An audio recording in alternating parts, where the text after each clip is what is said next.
பொதுவாக ஒரு கோயிலில் தெய்வ சன்னதியில் சுவாமி தரிசனம் கிடைக்கக்கூடிய அமைப்பில் நமக்கு தடங்கள் ஏற்பட்டுச்சுன்னு வைங்களே.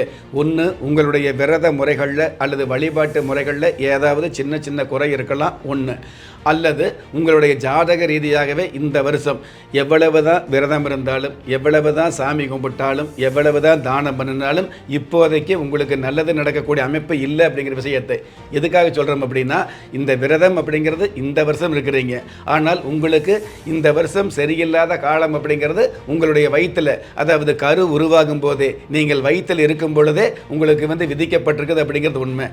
விதிக்கப்பட்ட அந்த விதியை மாற்ற முடியாது. உங்களுடைய விரதம் எதுவாக இருந்தாலும் தற்சமயம் அந்த நல்ல காலம் அப்படிங்கிறது ஆரம்பிக்கக்கூடிய காலம் இல்லை, கொஞ்சம் தடங்களாகும். இருந்தாலும் இந்த சோதனையான காலத்தை நீங்கள் இருக்கக்கூடிய விரதம் மூலமாக தாங்கிக் கொள்ளக்கூடிய தருணத்தை நான் கொடுக்கிறேன் அப்படிங்கிற விஷயத்தை சாமி சொல்வதாக நம்ம எடுத்துக்கலாம்.